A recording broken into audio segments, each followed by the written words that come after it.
So today on the program, we are focusing on question 2 on the November 5th ballot here in Massachusetts, which deals with the MCAS graduation requirement. And a yes vote on this question would eliminate the MCAS as a graduation requirement for high school students here in Massachusetts. Today, we're focusing on opponents of that question, the Protect Our Kids Future No on 2 campaign. And joining us is the president of the National Parents Union, Kerry Rodriguez, to talk us more about that. So Kerry, nice to meet you, first of all. Nice to meet you. Thanks for having me. No, it's a pleasure. This is a question that's drawn a lot of, comments from both sides, certainly. Question 2, there are 5 ballot questions on the ballot this year. So if you could, before we talk about your position on this question, tell me about the National Parents Union, because I'm not familiar with it. Yeah, the most important title I have is being Matthew, Miles, and David's mom. And frankly, that's why I started Massachusetts Parents United and the National Parents Union. Massachusetts Parents United started about 10 years ago here in Massachusetts. And we started in 5 different communities, reaching out to parents, talking about their priorities, what they wanted to see change economically and education, to make sure that our kids were at the center of policies we are developing and our politics.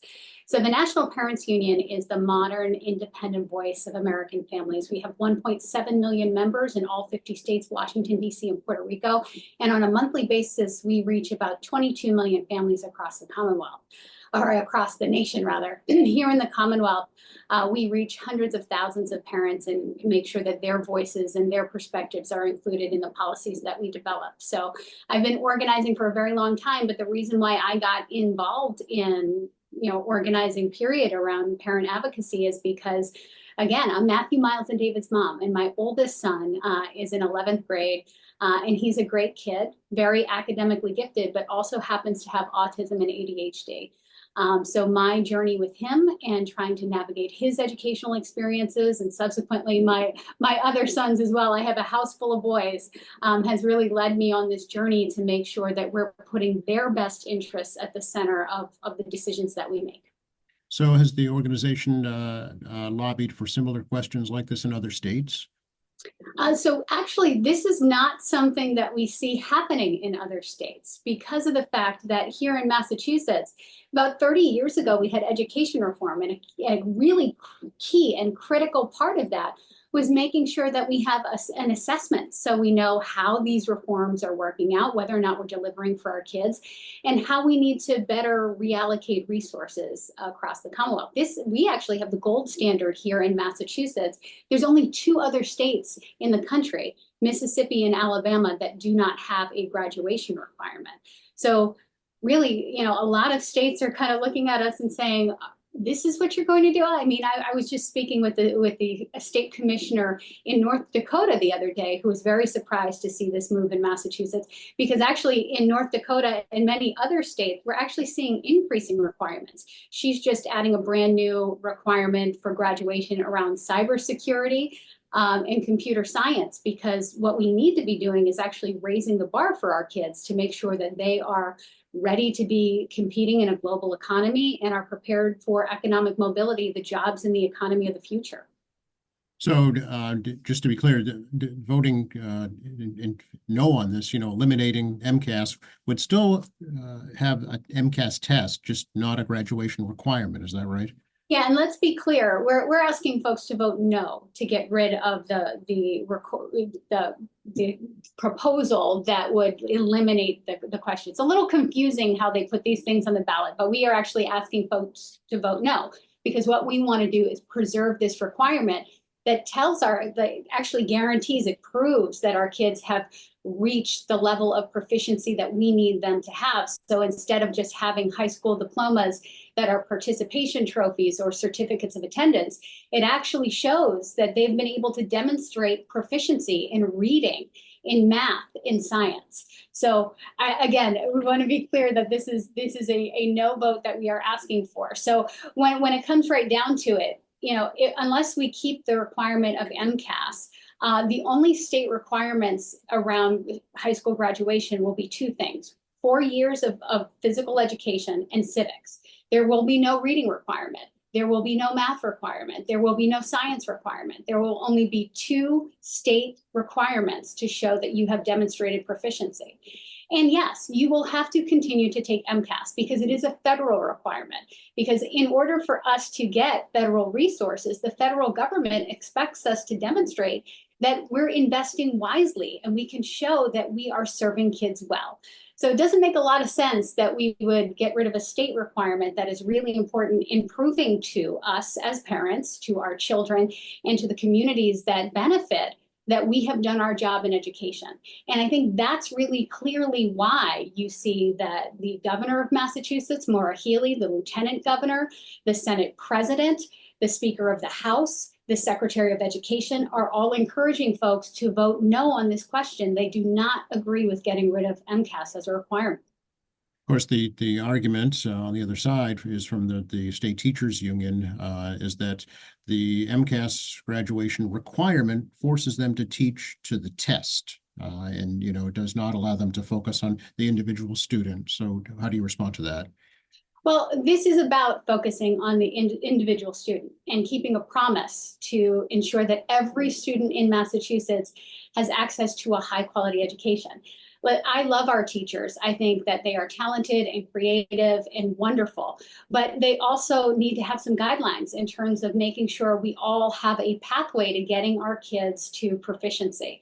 And so it makes sense that, yes, there are going to be standards and we need to check in with our kids to make sure that they are making progress towards proficiency so that we are keeping that promise. Again, we need to make sure that our diplomas mean something. Under the Massachusetts State Constitution, we guarantee the right to a high quality education. If we are simply exposing kids to education and we're not getting them to proficiency, what ends up happening is that you have a high school diploma that doesn't mean anything.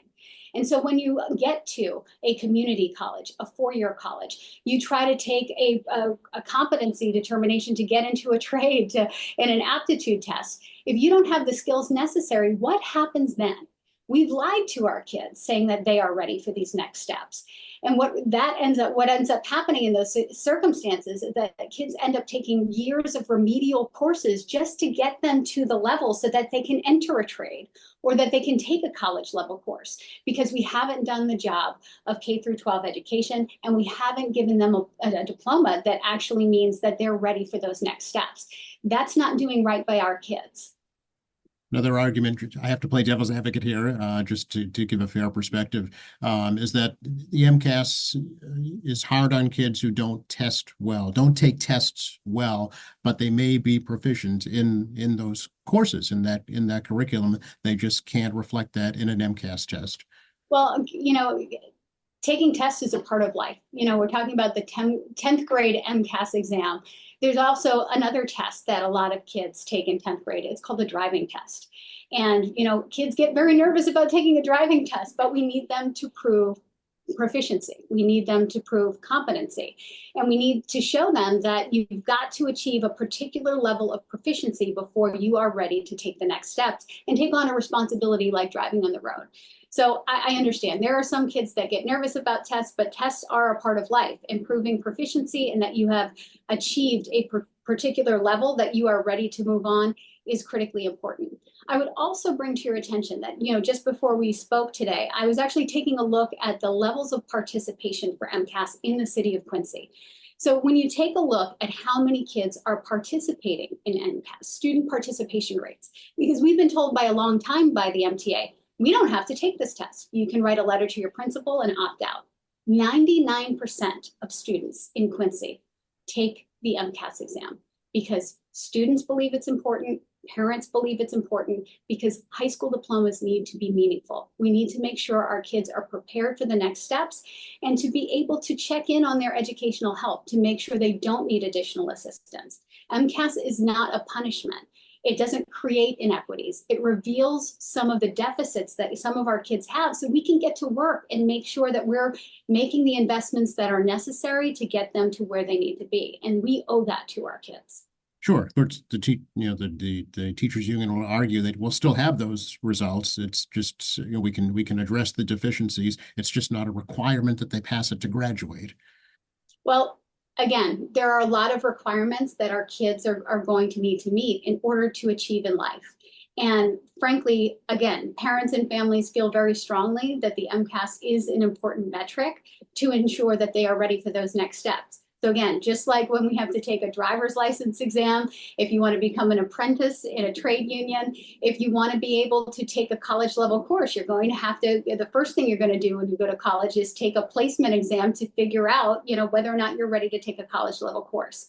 So we're not doing our kids any favors by saying that this is not a requirement, by making high school diplomas meaningless, and basically just telling them as long as the vibes are good, we're going to push you forward. We need more than vibes. We need a promise kept about our children being prepared for the next steps in life. And this is a very important one.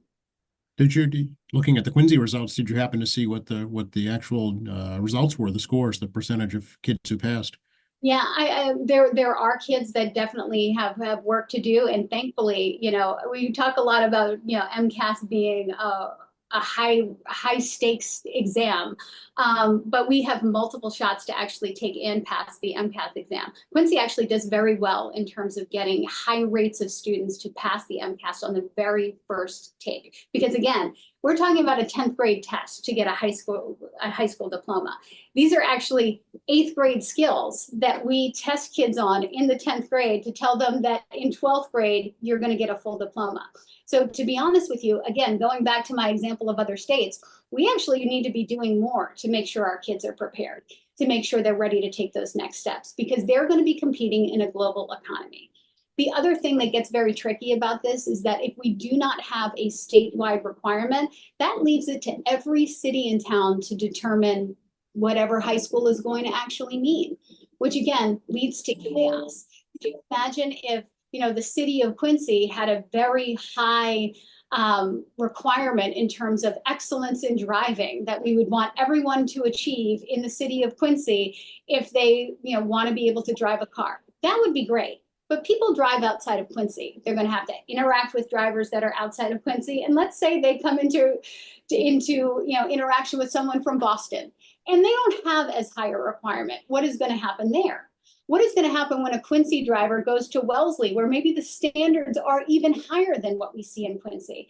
Again, we have to have this balance. We have to have a foundation. We have to have a set of standards that says everyone in the Commonwealth needs to achieve this particular level before they're ready to move on. It's the same in education.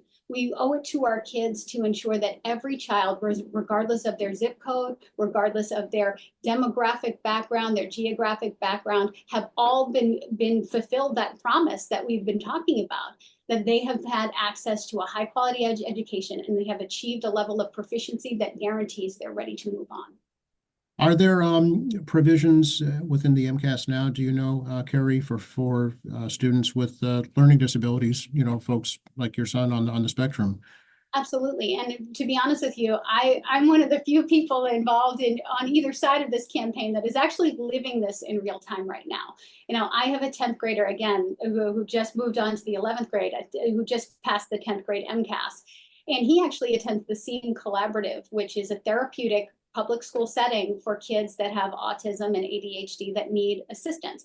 I have a kid who, again, has a 56-page IEP and was able to successfully pass the MCAS. Because you know what, in Massachusetts, we're not going back to the days where special needs children are relegated to only being for certain academic purposes or are confined to making pizza boxes. My child is capable of proficiency. My child is capable of excellence. Just because he has a different lens does not mean we're going to give up on him academically. And so kids like mine across the Commonwealth are showing that they can pass this exam. They can get a full high school diploma and they can master these skills because we no longer give up on them. That is the promise of MCAS as well, is saying that every child in Massachusetts, regardless of their background, regardless of some of their challenges, we can get them to proficiency. And frankly, when we worked on the Student Opportunity Act in terms of allocating more resources to our communities for children like mine, who are Latino, who are special needs. I mean, my city actually gets a lot of money for a child because of how we've updated the funding formula. That money needs to be invested in our kids who maybe need a little help, maybe need a little support, maybe need to take the alternative MCAS exam, which also exists. But again, there are many pathways that our kids have to successfully completing the MCAS, to getting our kids to proficiency. And without that guarantee, unfortunately, what we will see is that some kids we may just give up on. Fundamentally, there are a lot of opportunities that our children have. Our children with special needs, our children who are English language learners, who are deeply important to my organization, in terms of having additional support, having additional resources that are provided so that they can also achieve proficiency. And I would say, you know, a lot of this comes down to about 700 kids every single year that are unable to successfully pass the MCAS exam and are struggling. And to me, it's not a punishment, it's a call to action for all of us, because those 700 kids are important. And when this particular subgroup of kids aren't able to achieve that proficiency, it tells us we got to get to work. It tells us we need more resources, more high quality teaching, maybe more time in instruction, more high impact tutoring, and we need to make those investments to get those kids there. The solution is not to lower the bar for everyone. The solution is to invest more to make sure those kids are also able to achieve. Do you know, is the MCAS also a requirement in private schools? So actually, it's not a requirement in private schools. Private schools and Catholic schools actually have different tests that they take. It's not the MCAS, but they have their own version of a standardized test that they take. So the conversation around, well, you know, kids that are in private school, kids who are in Catholic school get out of any kind of testing or assessment simply is not true. The latest MCAS results just earlier this year showed a deficiency, certainly connected to the pandemic. Yeah, and I would argue that we need this data now more than ever. You know, our children have really been through an unprecedented crisis, and especially the kids who right now are taking the 10th grade MCAS. Do we think we're doing a kindness to these kids by looking the other way and saying, you know what, you've been through the pandemic, so we're just going to move you along? You know, it's not a kindness when you try to get into college and take a college level course and then find out you are not prepared. And you have to take 2 years of remedial courses before you can take a college level course, because those courses are not free. And it's on the shoulders of parents and families and students to have to pay additional money to remediate, to get to the point where we can even start taking those college level courses, which really puts a lot of parents, families, and especially our kids under the gun. And that's why you see lower rates of completion, because we're not doing an adequate job of actually preparing them for the challenges that are going to be ahead. Because again, the world is not going to give kids a pass because they've been through a pandemic. So it's our jobs as the grown-ups to dig in and get to work and to figure out what's missing and to get to work to make sure that we're getting them to where they need to be. If folks would like to learn more, Carrie, about Know On2, protecting our kids' future, how do they do that? You can find Protecting Our Kids' Future Know On2 on all kinds of social media. You can visit our website. We would be happy to have you join the campaign, find more information, and talk to an organizer who is happy to answer any of your questions. But again, we encourage everyone to do their research, to listen to the folks in the state, the leaders of the state, including the governor, the lieutenant governor, the Senate president, your local state representatives, your local state senators. Be in conversation with them. You know, a meaningful diploma is important, not only to our kids, but for the future of the Commonwealth of Massachusetts and our economy 10 or 15 years from now. We want to make sure that Massachusetts has strong communities, has a strong workforce, and that we are prepared for our kids to enter that and be successful and access economic mobility in the future. Well, I appreciate the opportunity to talk with you about this, and hopefully we've got some information out from your side of the story. Thank you so much, and enjoy your day.